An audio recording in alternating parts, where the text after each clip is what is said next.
في بها الوباء الفاطمة المصطفى والمرتضى والناظمة والفاطمة يا صديق يا عمر يا عثمان يا حيدر دفع شرق خيرار يا شبير يا شبر إن الله وملائكته يصلون على النبي يا أيها الذين آمنوا صلوا عليه وسلموا تسليما اللهم صل على سيدنا مولانا محمد وعلى آل محمد كما تحب وترضى وتصلي عليه صلاة وسلام عليك يا رسول الله صلاة وسلام عليك يا حبيب الله صلى الله عليه وسلم سبحان ربك رب العزة عما يصفون وسلام على المرسلين والحمد لله رب العالمين. الحمد لله الحنان المنان الذي خلق الإنسان وعلمه البيان والصلاة والسلام على سيد الإنس والجان حبيب الرحمن مفتح أبواب الجنان وعلى آله وأصحابه ذوي العرفان أما بعد فأعوذ بالله من الشيطان الرجيم ببركة بسم الله الرحمن الرحيم وقل رب زدني علما صدق الله مولانا العظيم وبلغنا رسوله النبي الأمين الماكر المبين الكريم ونحن على ذلك لمن الشاهدين والشاكرين والذاكرين والحمد لله رب العالمين.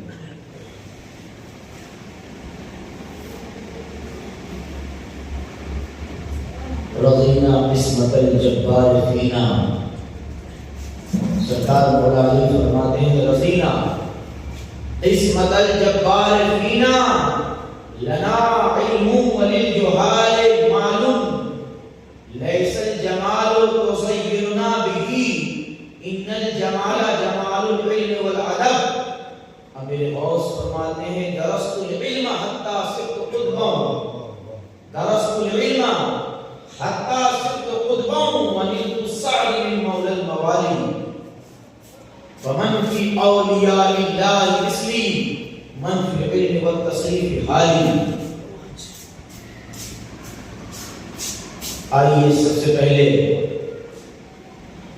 سرکار اقرار بے قراروں کے دل کے قرار انی سے بے قسام چار ساز رب مندہ حبیب رحمان مالک ہفتہ آسمان جناب پاک محمد رسول اللہ ارواحنا خدا صلی اللہ علیہ وسلم کے بارگاہ کرم میں عقیدت و محبت کے ساتھ درود شریف کی ڈالی نچھاور کریں. پڑھیں بآواز بلند اللہم صلی علی سیدنا مولانا محمد وعلی آل محمد کما تحب وترضى بأن تصلی علیہ صلاۃ و سلام علیک یا رسول اللہ صلاۃ و سلام علیک یا حبیب اللہ صلی اللہ علیہ وسلم. محبت کے ساتھ ایک مرتبہ اور پیارے اللہ کی بارگاہ میں اللهم صل على سيدنا مولانا محمد وعلى آله وأزواجه وذرياته وأهل بيته وابنه الكريم الغوث العظيم الجيلاني. میرے دوستوں اور بزرگوں، جن کی غلامی کا ہم آپ پر بھرتے ہیں یہ وہ اللہ کے پاکیزہ بندے ہیں جن کی زندگی کی ہر سانس نبی کی سنتوں کی خوشبو پھیلانے میں اور آقا کی شریعت کا نور اور دین مصطفیٰ کی روشنی پھیلانے میں گزری ہے. ہم اور آپ سرکار غوث اعظم کو ایک قطب الاقطاب بڑے پیر کی حیثیت سے جانتے ہیں، لیکن آقا کا دین غوث اعظم کو محی الدین کے نام سے جانتا کرتا ہے.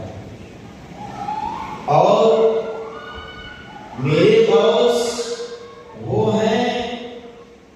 اپنے زمانے میں پوری دنیا اسلام میں علم کے اعتبار سے سب سے افضل ہے غوث اعظم۔ اور حیرت کی بات یہ ہے کہ ہمارا آپ کا تعلق تو ان آقاؤں سے تھا کہ جن کے ماننے والوں کو کبھی جاہل نہیں ہونا چاہیے، لیکن افسوس کی بات یہ ہے کہ ہم نے اپنے بزرگوں کو رسمن یاد کیا، حقیقتاً یاد کرتے تو آج یا غوث کہنے والا کوئی بھی انسان علم کی روشنی سے خالی نہیں ہو۔ اولیاء اللہ کے ماننے والوں کو عام طور پہ لوگ تانا دیتے ہیں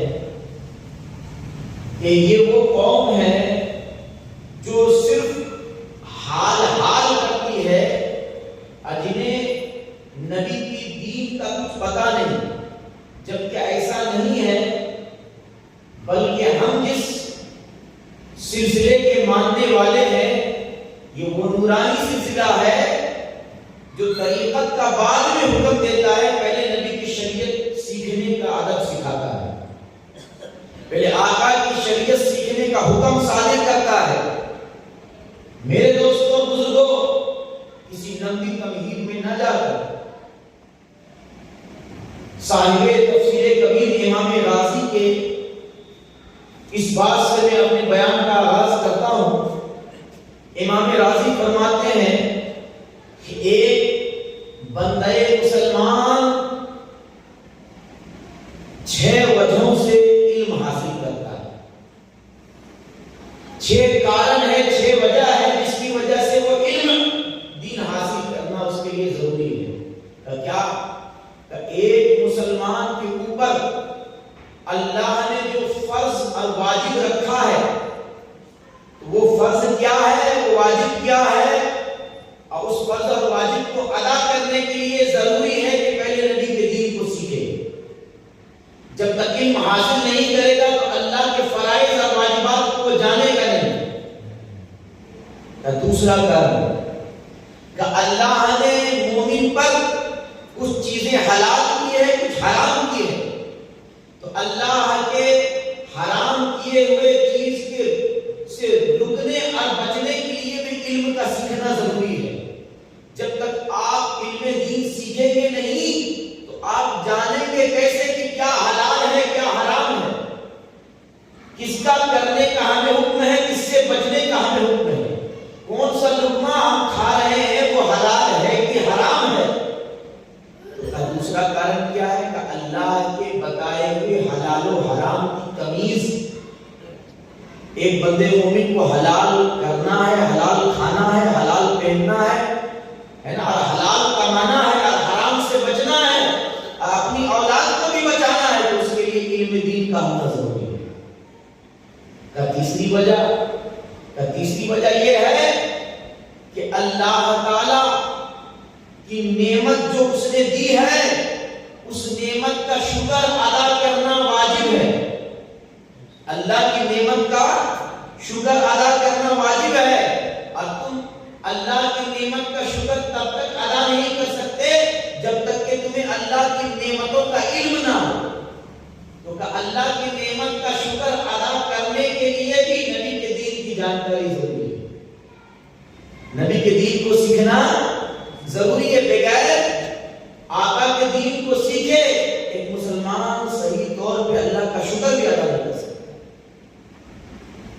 ایک اور وجہ کہ اللہ تعالیٰ مصیبت اور آزمائش نازل کرتا ہے تو ہمیں مصیبت پہ صبر کرنا ہے، آزمائش پہ استقامت دکھانا ہے، بے صبری کا مظاہرہ نہیں کرنا ہے۔ تو صبر کیسے کرنا ہے، صبر اللہ کی مرضی کا ہم کر رہے ہیں کہ نہیں کر رہے ہیں، تو اس کے لیے بھی علم دین کا ہونا ضروری ہے۔ ایک صبر کیسا ہو، ہم اسے صبر سمجھ رہے ہیں، حقیقت میں وہ صبر ہے کہ نہیں اللہ اس کے رسول کے فرمان کے مطابق، تو صبر کرنے کے لیے بھی اور صبر کی منزل میں آزمائش میں ڈٹے رہنے کے لیے بھی نبی کے دین کی جانکاری اور علم دین مصطفیٰ کا ہونا جاننا ضروری ہے۔ ایک اور وجہ کا سنو، ایک وجہ یہ ہے کہ ابلیس ہمارا دشمن ہے، شیطان۔ اللہ فرماتا ان الشیطان للانسان عدو مبین، شیطان انسان کا کھلا ہوا دشمن ہے، شیطان انسان کا کھلا ہوا دشمن ہے۔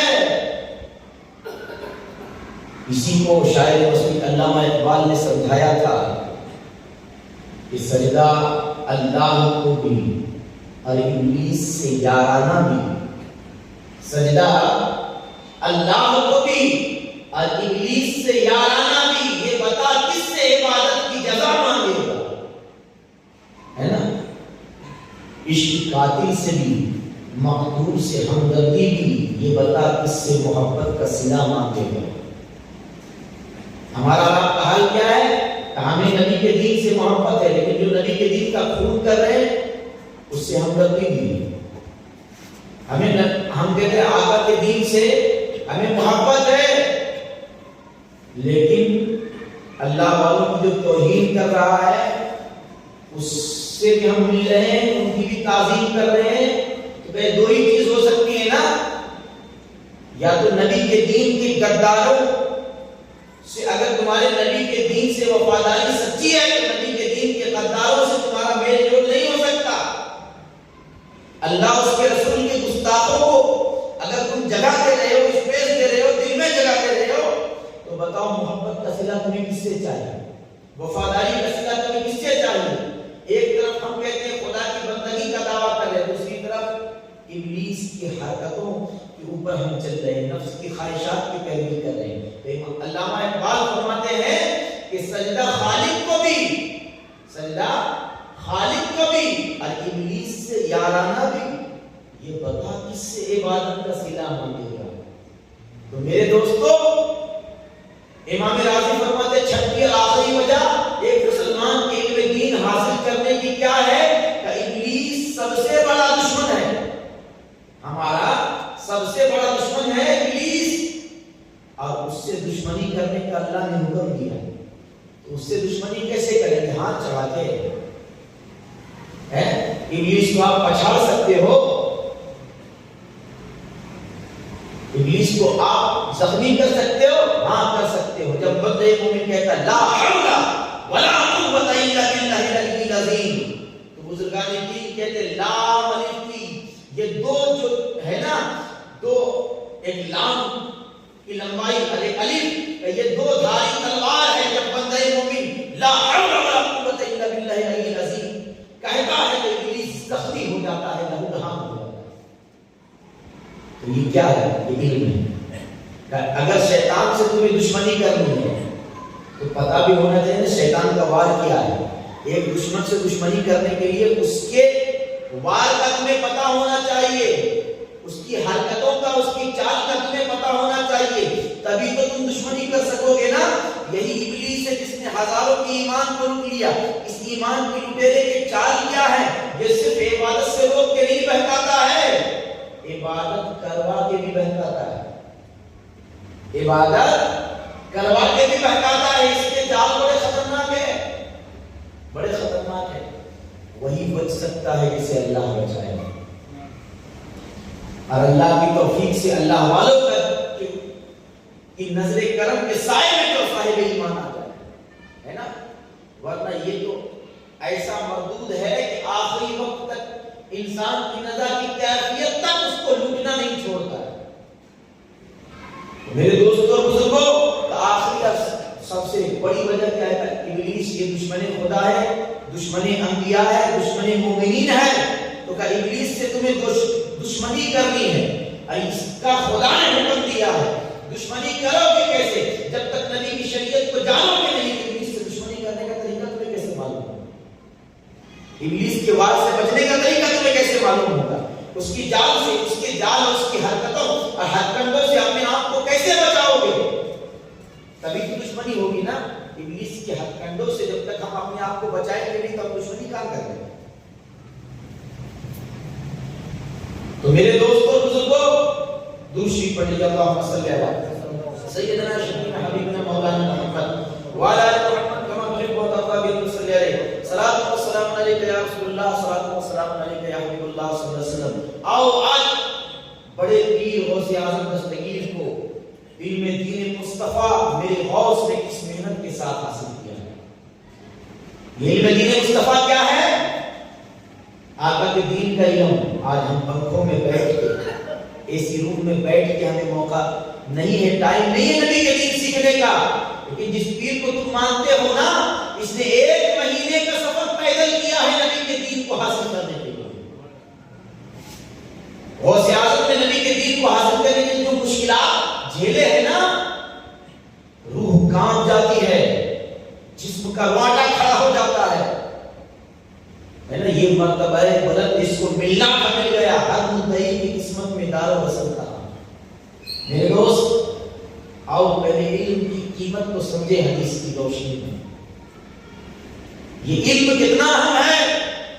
اللہ کے رسول فرماتے ہیں کہ جو انسان چلتے پھرتے جنتی کو دیکھنا چاہتا ہے نا، تو وہ دین حاصل کرنے والے طالب علم کو دیکھ لے۔ وہ چلتا پھرتا جنتی ہے کہ جب طالب علم نبی کا دین حاصل کرنے کے لیے چلتا ہے زمین پر، تو اس کے ہر قدم کے بدلے اللہ اس کے نام سے جنت میں ایک شہر بساتا ہے۔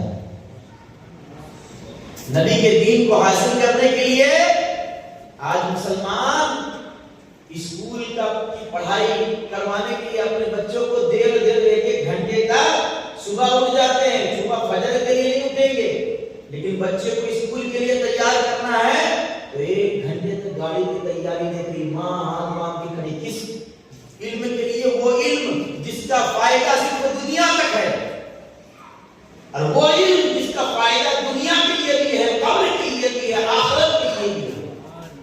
اس علم کے ساتھ ہمارا اور تمہارا کیا انصاف ہے؟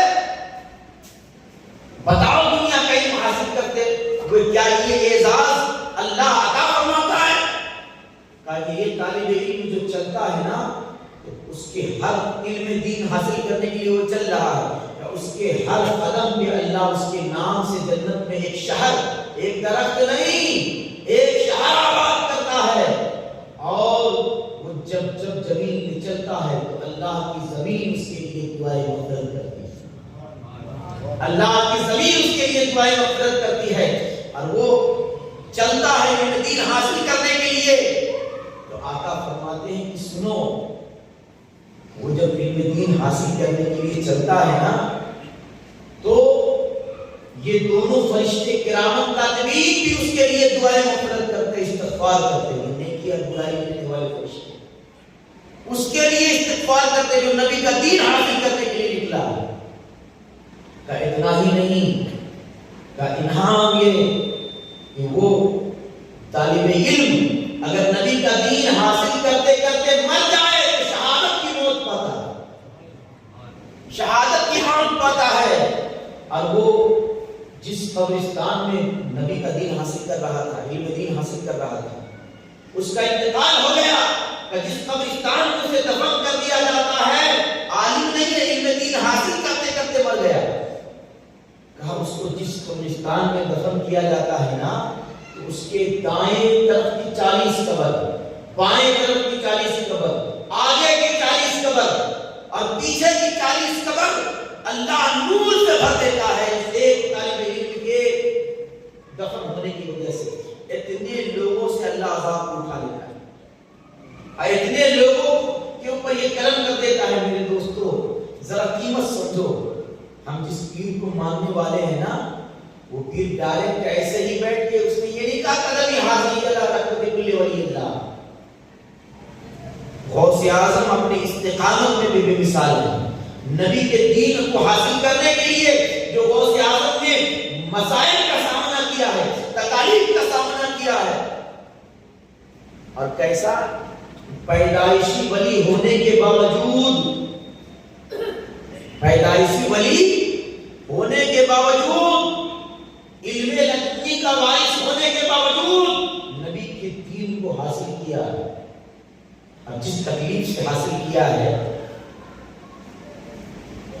اس کی طرف میں آ رہا ہوں۔ لیکن سنو، یہ نبی کا دین ہے، نبی کا دین کا یہ علم جو ہے نا، علم یہ کتنا فائدہ پہنچاتا کہ سنو، آقا فرماتے ہیں کہ قیامت کے دن سونے کی کرسی لائی جائے گی، سونے کی کرسی لائی جائے گی جس کا چھت چاندی کا ہوگا، جس کی چھتری چاندی کی ہوگی، اور یاقوت و مرجان زبرجد سے کہ ہیرو موتی سے وہ جڑا ہوا ہوگا، اور اللہ تعالی حکم دے گا کہاں ہے وہ لوگ جنہوں نے نبی کا دین لوگوں تک اللہ کو خوش کرنے کے لیے پہنچایا تھا؟ وہ لوگ کہاں ہیں جنہوں نے نبی کے دین کو لوگوں تک پھیلایا تھا صرف اس لیے کہ اللہ راضی ہو جائے؟ کہا وہ لوگ آئے اور اس نور کی کرسی پہ بیٹھ جائے. کس دن؟ قیامت کے نفسی کے دن، قیامت کے نفسی کے دن. آقا فرماتے سنو، ایک معلم خیر، ایک عالم، نیک عالم جب مرتا ہے، اس کی موت پر آسمان میں اڑنے والے پرندے، جنگل میں رہنے والے چوپائے اور سمندر میں رہنے والی مچھلیاں تک روتی ہیں. میرے دوستوں اور بزرگوں، ذرا سوچو تو صحیح، ہم جس پیر کے ماننے والے ہیں نا، وہ پیر کہتے ہیں درست علم حتی صدق خطبہ ونیت الصالح من مولا الموالی، میں نے آقا کے دین کا علم حاصل کیا، اتنا حاصل کیا، اتنا حاصل کیا کہ میں قطب بن گیا. جس مولائے کائنات کو ہم مانتے ہیں نا، وہ مولائے کائنات مال پہ فخر نہیں کرتے، دولت پہ فخر نہیں کرتے، کہتے رضینا قسمت الجبار فینا لنا علم وللجہال معلوم. مولائے کائنات سے محبت کا ہم سب بھرتے ہیں، لیکن مولا علی فرماتے سنو، ہم اللہ کے باٹے ہوئے تقدیر پر راضی ہو گئے، خدا کی لکھی ہوئی تقدیر پر راضی ہو گئے کہ اللہ نے ہماری مقدر میں علم لکھا، جاہلوں کے مقدر میں مال لکھا. یہی مولا علی ہے، فرماتے ہیں کہ سنو، العلم افضل من المال بسبعۃ اوجہ، علم مال سے 7 کارنوں سے 7 وجہ سے افضل ہے. پہلی وجہ یہ ہے کہ علم نبیوں کی وراثت ہے. علم یہ وہ دولت ہے جو نبیوں نے چھوڑا ہے، اور مال یہ فرعونوں کی وراثت ہے. آقا سنو، علم وہ ہے جو عالم کی حفاظت کرتا ہے. علم وہ دولت ہے کہ دولت ہونے کے باوجود عالم کی حفاظت کرتا ہے، اور مال وہ ہے جس کی حفاظت انسان کو خود کرنی پڑتی ہے. کا علم وہ دولت ہے جس کی وجہ سے دنیا کا مال دنیا میں رہ جائے گا، لیکن علم وہ دولت ہے جو ساتھ میں قبر میں بھی جائے گا، جو ساتھ میں قبر میں بھی جائے گا. کہا کہ علم وہ ہے کہ جو تیری حفاظت کرتا ہے، اور مال وہ ہے جس کی تو حفاظت کرتا ہے. مولا علی فرماتے علم وہ خزانہ ہے جو اپنے حاصل کرنے والے کو مطمئن کر دیتا ہے، ڈرنے کے خوف نہیں، کوئی اسے لوٹ نہیں سکتا، چرا نہیں سکتا. اور مال وہ دولت ہے جس کے لوٹنے کا بھی خطرہ باقی رہتا ہے اور چوری ہونے کا خطرہ بھی باقی رہتا ہے. آقا سنو، مولا علی فرماتے علم بانٹنے سے بڑھتا ہے، علم بانٹنے سے بڑھتا ہے، دولت بانٹنے سے گھٹتی ہے. تو میرے دوستوں اور بزرگوں، یہ علم دین مصطفیٰ ہے.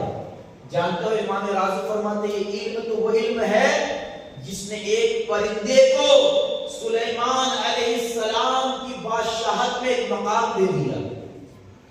کہ یہ علم ایک پرندے کو، کہ علم کوئی بھی ہو فائدے مند ہونا، وہ انسان کو عزت بخشتی ہے. اس لیے اسلام کہتا ہے اللہ سے مانگو تو علم نافع مانگو، فائدے والا علم. کہ یہ پرندہ کون تھا؟ ہدہد. کون پرندہ تھا؟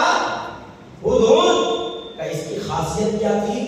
اس کی خاصیت یہ تھی کہ یہ ہوا میں اڑتے اڑتے زمین میں کتنی گہرائی میں کہاں پر میٹھا پانی ہے اور کتنی گہرائی میں ہدہد پتہ لگا لیتا تھا.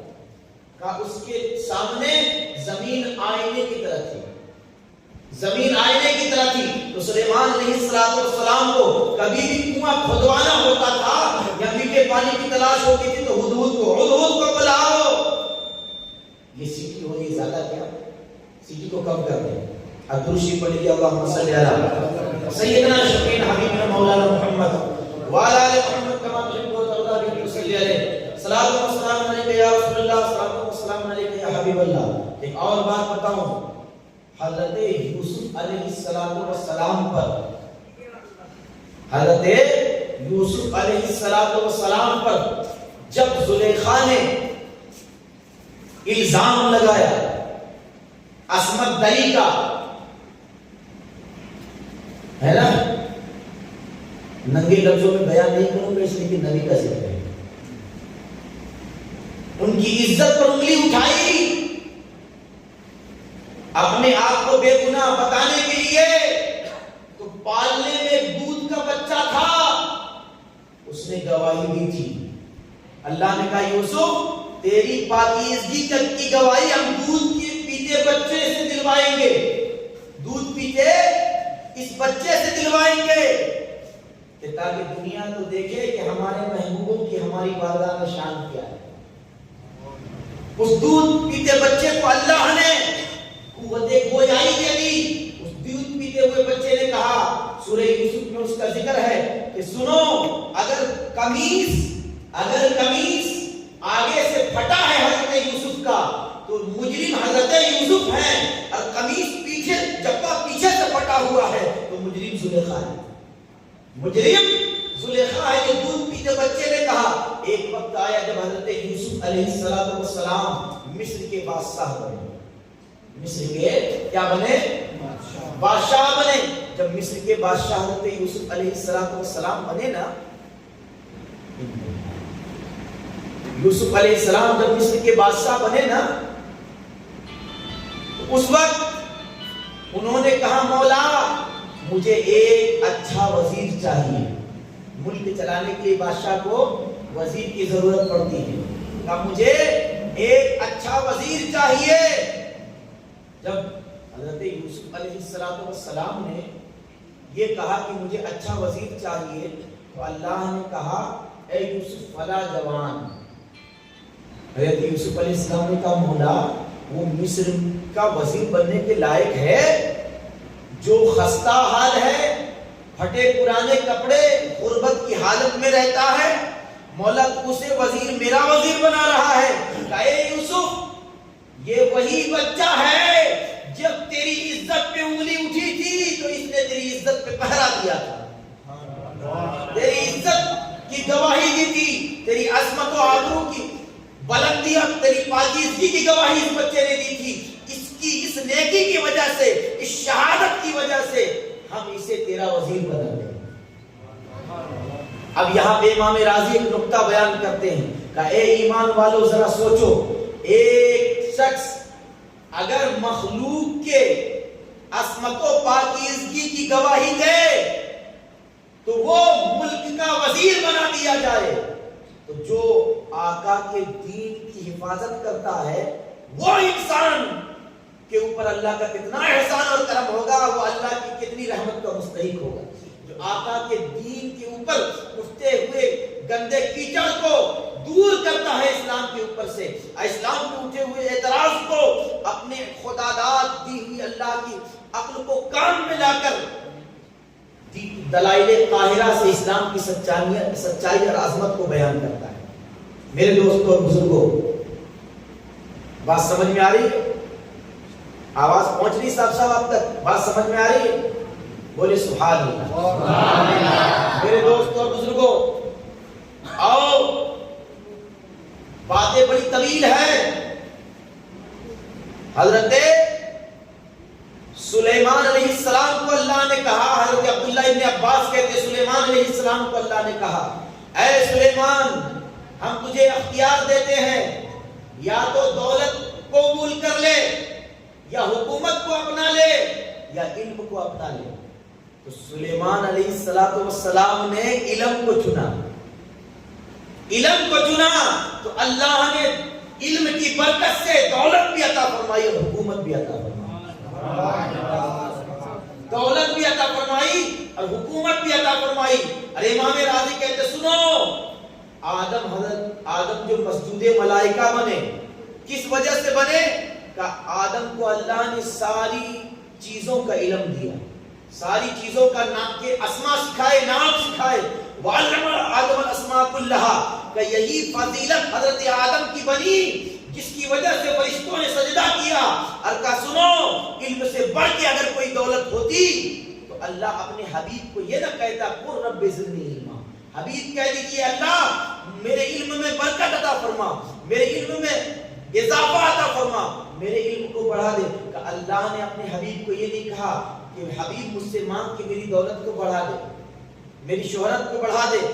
اللہ نے اپنے حبیب کو کہا کہ حبیب مجھ سے مانگو کہ اللہ میرے علم میں اضافہ عطا فرما، علم میں برکت عطا فرما۔ اب بزرگان دین کہتے ہیں اللہ اپنے حبیب سے کہہ رہا ہے کہ حبیب یہ مانگو، تو اس سے بڑھ کے قیمتی اگر کوئی علم سے بڑھ کر قیمتی کوئی نعمت ہوتی تو اللہ محمد رسول اللہ سے بے انتہا پیار کرتا ہے، سب سے زیادہ اپنی مخلوق میں اپنے حبیب سے پیار کرتا ہے۔ تو اپنے حبیب کو جب اللہ مانگنے کے لیے کہے گا تو سب سے پیاری چیز مانگنے کے لیے کہے گا، سب سے قیمتی چیز مانگنے کے لیے کہے گا۔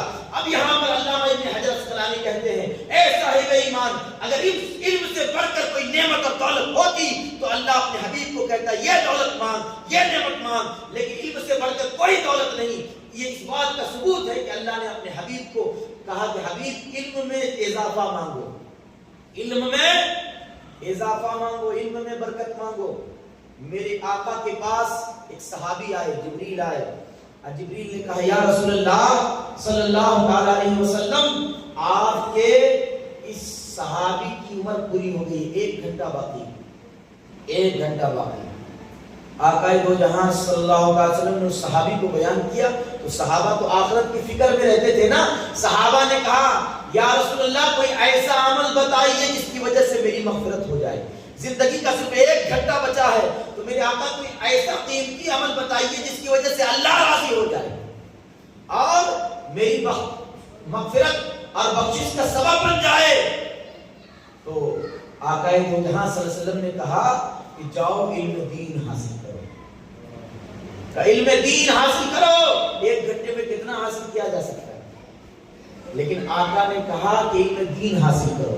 آقا نے یہ نہیں کہا کہ جا کے نوافل پڑھو یا جا کے ہزاروں صدقہ کر دو۔ کیوں؟ اس لیے کہ میرے آقا ہی کی حدیث ہے کہ آقا فرماتے ہیں جو علم دین مصطفیٰ کا صرف 1 چیپٹر یاد کر لیتا، 1 ادھیائے، صرف 1 چیپٹر علم دین مصطفیٰ کا ایک باب، جیسے نماز ہے تو نماز کا یہ علم دین کا ایک حصہ ہے، نماز کے مسائل کا 1 باب، پاکیزگی، پاک کیسے رہنا ہے، کپڑا کیسے پاک رکھنا ہے، بدن کیسے پاک رکھنا ہے، یہ علم دین کا 1 باب ہے۔ آقا کہتے ہیں کہ 1 باب علم دین کا جس نے حاصل کر لیا اس کی شان کیا ہے، اس کی عظمت کیا ہے۔ علم دین کا 1 باب جو حاصل کر لے گا اللہ تبارک و تعالی اپنے فضل و کرم سے اسے بے انتہا عظمتوں اور ثواب سے نوازے، بے انتہا عظمتوں ثواب سے۔ درود شریف پڑھ لیجیے اللہم صلی علی سیدنا حبیبنا مولانا محمد وعلی آل محمد کما تحب و ترضی بہم صلی علیہ صلاۃ و سلام علیک یا رسول اللہ، صلاۃ و سلام علیک یا حبیب اللہ۔ ہاں بات ذہن سے اتر گئی کہ آقا کے درود کی برکت سے یاد آ گئی۔ آقا نے فرمایا کہ سنو جس نے علم دین مصطفیٰ کا 1 باب اللہ کی رضا کے لیے سیکھ لیا تو وہ 1 باب اتنی بڑی نیکی ہے کہ اگر کوئی جبل ابو قبیس کے برابر، پہاڑ کے برابر سونا خیرات کر دے تو وہ اس ثواب کو نہیں پہنچ سکتا جو نبی کی شریعت کا 1 باب سیکھنے سے ملتا ہے۔ کہاں ہے ہم مسلمان؟ آؤ غوث اعظم کی طرف میں آپ کو لے چلوں، ورنہ یہ موضوع تو ایسا ہے جس کو بیان کیا جاتا رہے تو بیان کیا جاتا رہے۔ ہماری قوم کو خالی میٹھی میٹھی بات سناؤ کہ انگلیوں سے کیا ہوتا ہے، لیکن انگلیوں میں اللہ ایسے ہی وہ پاور نہیں دیتا ہے نا۔ ہزاروں قربانیوں کے بعد، ہزاروں آزمائشوں کے بعد ہے نا، آزمائش اللہ انسان کو جیسا مقام دیتا ہے اس کے حساب سے لیتا ہے، قدرت کا قانون ہے نا۔ تو میرے دوستوں اور بزرگوں، آؤ جس غوث کا تم نعرہ لگاتے ہو ذرا دیکھو تو اس کی زندگی میں علم دین کا کیسا درد ہے۔ سرکار غوث اعظم، عرفہ کا دن ہے، سرکار غوث اعظم کہتے ہیں کہ میں نے ایک چار پائے گائے یا بھینس کی واللہ تعالی علم، اس کی پونچھ کو پکڑا یا کسی طرح اس کو پکڑنے کی تیاری کر رہے ہوں گے، بیل نے مڑ کے کہا عبد القادر اللہ نے تمہیں اس لیے تو پیدا نہیں کیا ہے۔ تو پھر میں اپنے گھر کے چھت پہ چڑھا تو میں کیا دیکھتا ہوں کہ میرے گھر سے مجھے مکہ اور مدینہ نظر آ رہا۔ اسی وقت میرے دل سے دنیا اچاٹ ہو گئی، اپنی والدہ کے پاس آتا ہوں کہ امی جان مجھے اجازت دیجیے علم دین مصطفیٰ حاصل کرنے کے لیے۔ وہ بیٹا جو 60 سال کی عمر میں ملا ہو کتنا قیمتی ہو، کتنا قیمتی ہوتا ہے۔ آج کی مائیں تو 2 لکڑی استاد کے برداشت نہیں کر سکتی، لیکن وہ بیٹا جو 60 سال کی عمر میں دیا ہو اللہ نے، اور وہ بھی جب شوہر دنیا سے چلے گئے تب تو اور عورت کی امید اولاد سے بن جاتی، لیکن یہ سیدہ خاتون جنت کی بیٹی ہے۔ ماں نے کہا بیٹا علم دین مصطفیٰ سیکھنے جا رہا ہے نا، میں روکوں گی نہیں تجھے، لیکن بیٹا میری ایک نصیحت یاد رکھنا، کبھی جھوٹ مت بولنا، کبھی جھوٹ مت بولنا۔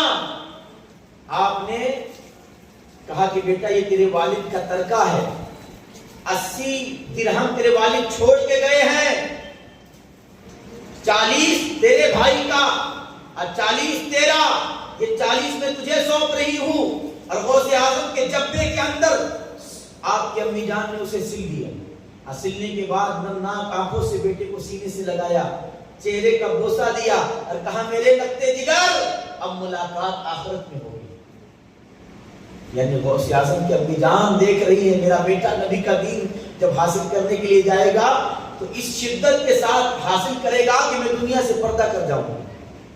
اور یہ نصیحت کرنے کی وجہ کیا ہے؟ کہ بیٹا نبی کا دین حاصل کرتے کرتے میری محبت تجھے اس بات کے لیے مجبور نہ کرتے کہ واپس جیلان کی طرف پلٹے، خبردار عالم بن کے رہنا، اس لیے کہ میں نے تجھے اللہ کی راہ میں وقف کر دیا ہے، اب ملاقات ہوگی تو قیامت کے دن ہوگی۔ کیا دل پہ گزرا ہوگا آپ کے ابھی جان، لفظوں میں بیان نہیں کیا جا سکتا۔ میرے دوستو وہ کیفیت، وہ چیز ہے، آپ کی اولاد کبھی باہر دور ہو تو آپ اس کو محسوس کر سکتے ہیں، اس کیفیت کو جب اولاد نظر سے دور ہوتی ہے۔ لیکن یہ تو ایسی دوری کہ کوئی سفر، کوئی محافظ نہیں، کوئی نگہبان نہیں، چلے تو نہ چلے ہیں غوث اعظم۔ اور واقعہ بڑا مشہور ہے، جانتے ہو غوث اعظم کے سب سے پہلے مرید کون ہے؟ وہی ڈاکو جو پہلے ڈاکو تھے۔ سرکار غوث اعظم منزلوں کو طے کرتے ہوئے، جنگلوں جھاڑیوں اور ویران منزلوں کو طے کرتے ہوئے، 1 مہینے کا سفر تھا جیلان سے بغداد۔ اس زمانے میں ہر قدم پہ لٹنے کا خوف تھا، لوگ قافلے والوں کے ساتھ لٹتے تھے، اور جو ڈاکو تھے نا وہ گفا کے اندر، گفاؤں کے اندر اپنا اڈا بنا کے رکھتے تھے، انتظار میں رہتے تھے۔ سرکار غوث پاک کا قافلہ گزر رہا ہے، اچانک قافلے والوں پر ڈاکوؤں نے حملہ کیا، سارا مال لوٹ لیا۔ ایک نوجوان ڈاکو آتا ہے، نوجوان کو دیکھتا ہے، یہ چڑھتی ہوئی جوانی ہے، کہا شہزادے کیا تمہارے پاس بھی کوئی مال ہے؟ کہا ہے۔ پہلے تو ڈاکو سوچ میں پڑ گیا کہ چور لوگوں سے مال اپنا لوگ چھپاتے ہیں، یہ کیسا بچہ ہے جو اپنا مال بتا رہا ہے کہ ہاں میرے پاس ہے۔ ڈاکو کو کون بتاتا ہے؟ لوگ اپنا مال چھپاتے ہیں، لیکن یہ کھلے طور پہ کہہ رہا ہے۔ تعجب ہوا، کہا اچھا بتاؤ کہاں ہے؟ کہا میرے گریبان کے اندر سلا ہوا ہے۔ ڈاکو نے سوچا مذاق کر رہا ہے، ہنستا ہوا چلا گیا، لیکن اپنے سردار سے جا کے کہتا ہے سردار ایک بچہ ہے جو یہ کہتا ہے کہ ہاں میرے پاس 40 درہم ہے جو میری ماں نے بغل میں سلا ہے۔ ڈاکو سوچ میں پڑ گیا اور کہا کہ وہ بچہ کوئی نیک بخت معلوم ہوتا ہے، اس لیے کہ ڈاکوؤں کے سامنے کوئی سچ بولنے کی ہمت نہیں کرتے، اور جھوٹ بولنے کا بھی ان کو خیال نہیں آتا کہ جان جانے کا خطرہ ہے، یہ کیسا ہمت والا فرزند ہے۔ بلایا کہا کہ تمہیں پتا نہیں ہم قذاق ہیں، ہمارے سامنے کوئی مذاق کرنے کی ہمت نہیں کرتا، سر تن سے جدا کر دیتے ہیں۔ کہا ہم اس خاندان سے ہیں کہ جو جھوٹ بولا نہیں کرتے۔ میں علم دین حاصل کرنے کے لیے نکلا، میری ماں نے مجھے ایک وصیت کی تھی، بیٹا کبھی جھوٹ مت بولنا، سچ میں میرے پاس ہے۔ آپ کے گریبان کو کھولا گیا اور وہاں سے جب سلائی ادھیڑی گئی تو ڈاکو دیکھ کے حیرت میں ہے، سچ میں وہ 40 سکے سلے ہوئے اندر موجود تھے۔ ڈاکو کی آنکھوں میں آنسو، ڈاکوؤں کا سردار قدموں میں گر جاتا ہے۔ کہا فرزند تمہیں اپنی ماں کی وعدے کا اتنا پاس ہے کہ ماں نے کہا کبھی جھوٹ مت بولنا، اور ہم اتنے سال سے اللہ کے وعدے کو توڑ رہے ہیں، اللہ کے قانون کو توڑ رہے ہیں۔ ڈاکو کے سردار نے کہا فرزند پیارے ہاتھ بڑھاؤ، سب سے پہلے میں آپ کے ہاتھ پہ توبہ کرتا ہوں، توبہ کرتا ہوں۔ سردار کو جب توبہ کرتے ہوئے دیکھا، جتنے ڈاکو تھے سارے ڈاکوؤں کو کہا تم اپنے اپنے گھر چلے جاؤ۔ کہا سردار آپ ڈاکہ زنی میں ہمارے سردار تھے، آج سے توبہ کرنے والوں میں بھی آپ ہمارے سردار ہیں۔ جب سردار نے توبہ کر لیا ہے ایک سردار کے ہاتھ پر، تو ہم بھی آپ کے پیچھے توبہ کرتے ہیں۔ سرکار غوث اعظم کہتے ہیں یہ وہ پہلی جماعت تھی جس کو اللہ نے میرے ہاتھ پر ہدایت کی توفیق دی، توبہ کی توفیق دی۔ یہ وہ لوگ ہیں جن کو غوث اعظم کے ہاتھ پہ توبہ کی توفیق ملی، یہ غوث اعظم کی سب سے پہلے مرید ہیں۔ وہ 40 ڈاکو سب کے سب اپنے زمانے کے ولی کامل بن گئے۔ درشی پڑھیے اللہم صلی علی سیدنا شفیعنا حبیبنا مولانا محمد وعلی آل محمد کما تحب و ترضى بهم صلی علیہ صلاۃ و سلام علیک یا رسول اللہ، صلاۃ و سلام علیک یا حبیب اللہ صلی اللہ تعالی علیہ وسلم۔ میرے دوستو بزرگوں، آقا غوث اعظم علم دین مصطفیٰ کے لیے چلے۔ اب سنو آزمائش، غوث اعظم کی آزمائش، چاہتے تو وہیں پر پیر بن کے بیٹھ رہے تھے، ایک نیکی کی وجہ سے اتنے لوگ توبہ کرتے ہیں، وہ تو پوری زندگی خدمت کرنے کے لیے تیار تھے، لیکن یہی تو امتحان ہے قدرت کا۔ اللہ کبھی مقام دے کر کے امتحان لیتا ہے، یہ بھی قدرت کا امتحان کہ علم دین کے لیے کہیں یہ چیز ان کی رکاوٹ تو نہیں بنتی کہ میرے ہاتھ پہ اتنے لوگ مرید ہو گئے تو اب علم حاصل کرنے کی کیا ضرورت ہے۔ لیکن غوث اعظم آج تو 5 7 10 مرید ہو جاتے، 100 مرید ہو جاتے تو لوگ اپنے آپ کو کیا سمجھنے لگتے ہیں۔ اور وہاں وہ بھی 40 خوکھار ڈاکو، وہ پہلے ہی ایک ہی نصیحت میں عابد بن گئے، متقی بن گئے، وہ تو کتنی خدمت کرتے اپنے دین کی۔ لیکن سرکار غوث اعظم راہ حق کا یہ مسافر اپنے نانا جان کی حدیث دماغ میں لے کے چلا ہے۔ علم دین مصطفیٰ کے لیے جتنے قدم اٹھتے ہیں، ہر قدم پہ اللہ جنت میں ایک محل اس طالب علم کے نام کا لگاتا ہے۔ سرکار غوث اعظم علم دین مصطفیٰ کے لیے آگے بڑھے۔ آقا غوث اعظم کہتے ہیں جب میں بغداد میں آیا تو بغداد میں قحط پڑا ہوا تھا، 20 دن تک مجھے کھانے کو کچھ نہیں ملا، 20 دن تک کھانے کو کچھ نہیں ملا۔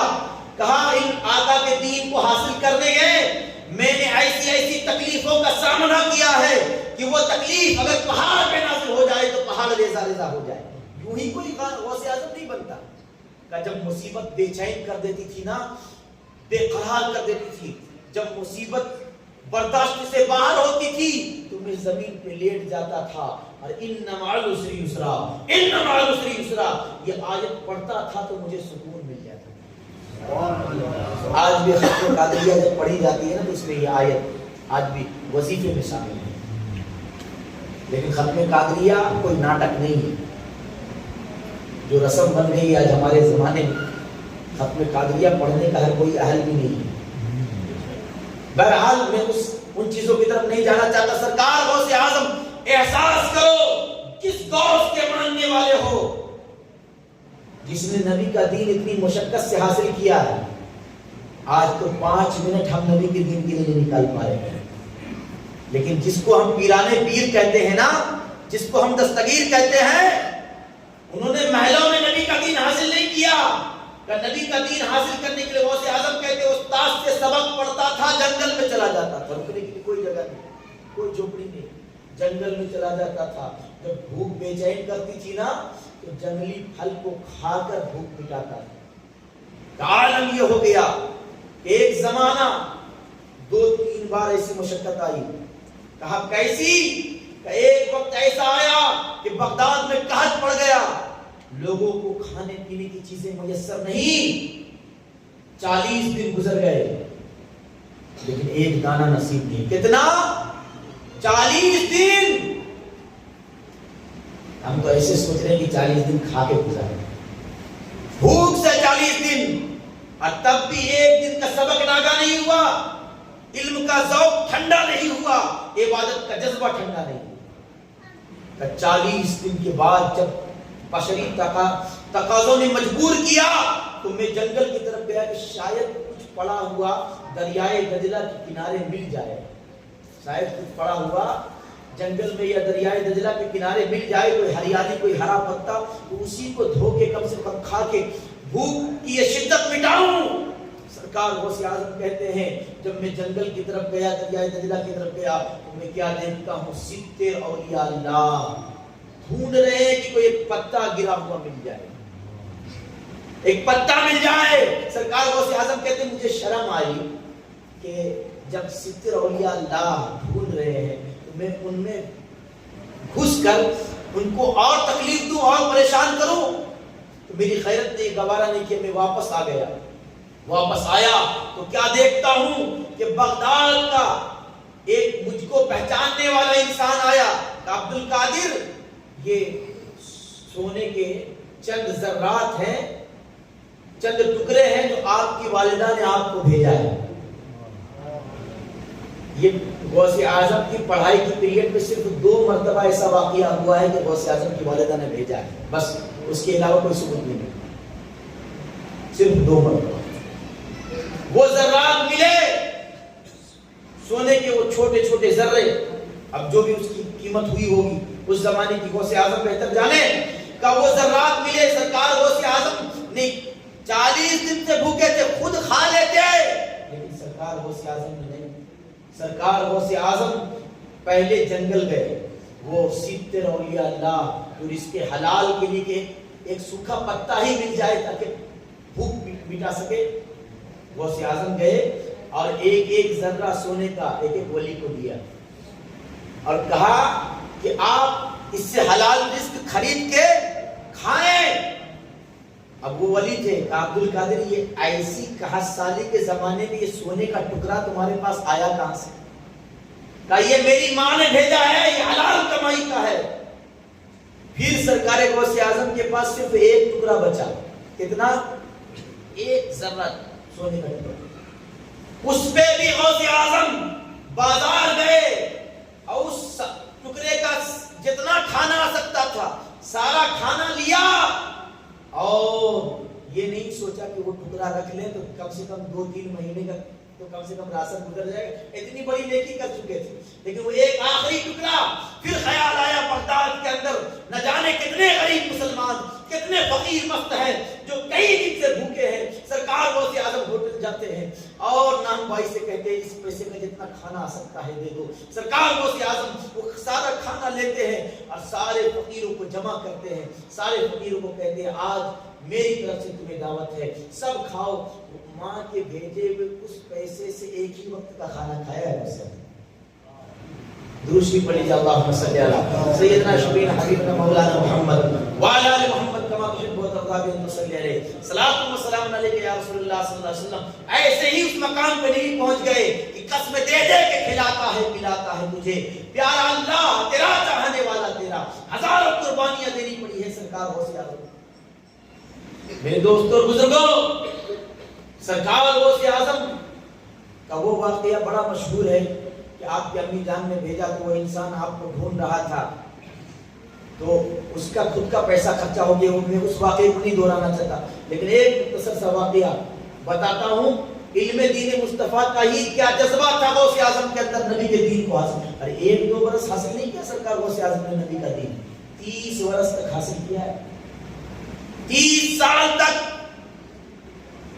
کیا جھوپڑا تھا؟ نہیں، جھوپڑا بھی نہیں تھا، درخت کے نیچے اور پتجھڑ کے زمانے میں وہ درخت کے پتے بھی جھڑ جاتے تھے، لیکن دھوپ کی تمازت میں ایک وہ آگ ہے، علم دین کا آگ سینے میں جلا ہوا ہے، سورج کے دھوپ بھی اس آگ کو ٹھنڈا نہیں کر پا رہا، جسم جل رہا ہے، لیکن نبی کے دین کو حاصل کرنے میں ایسے محو ہے، کب رات ہو جاتی ہے کب دن ہو جاتا ہے خبر نہیں پڑتا، کیا موسم ٹھنڈی کیا گزر گیا، کیا گرمی کے موسم گزر گئے، نبی کے دین کو حاصل کر رہے ہیں، رات میں اپنے رب کو جنگلوں میں یاد کر رہے ہیں، جنگلوں میں یاد کر رہے ہیں۔ سرکار غوث اعظم پیران پیر فرماتے ہیں کہ کئی دنوں کا ایک اور واقعہ گزرا میرے اوپر، جب بھوک نے بے چین کیا نا تو بغیر کسی کو بولے مسلمانوں کا ایک امیر علاقہ تھا، اس علاقے سے میں گزرا کسی کو بتائے بغیر، اچانک ایک شخص نے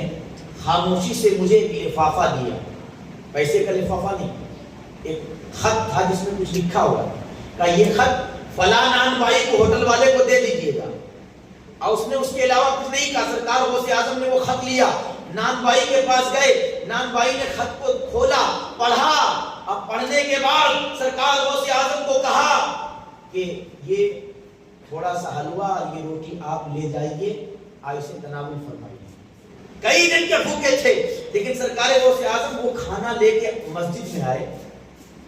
اب غوث اعظم سوچ رہے ہیں اسے کھانا چاہیے کہ نہیں، غوث اعظم سوچ رہے ہیں اسے کھانا چاہیے کہ نہیں، اسی سوچ میں ہے سرکار غوث پاک کہ دیکھتے ہیں مسجد کی محراب میں ایک کاغذ پڑا ہوا ہے، آپ نے اس کاغذ کو اٹھایا تو اس میں لکھا ہوا تھا کہ اللہ نے آسمانی پہلے کی کسی کتاب میں یہ بات خدا نے بیان کی کہ اللہ کے شیروں کو نفسانی خواہشات کی کیا ضرورت، اللہ کے شیروں کو نفسانی خواہشات کی کیا ضرورت، ارے نفسانی خواہشات پورا تو کمزور لوگ کرتے ہیں تاکہ انہیں عبادت میں طاقت مل جائے، یہ وہ غیبی سبق تھا جو غوث اعظم کو دی۔ سرکار غوث اعظم نے جیسے ہی وہ پرچہ دیکھا اپنے رومال کو جھاڑا، کھانا وہی تاپ میں ہی چھوڑ دیا، واپس چلے آئے۔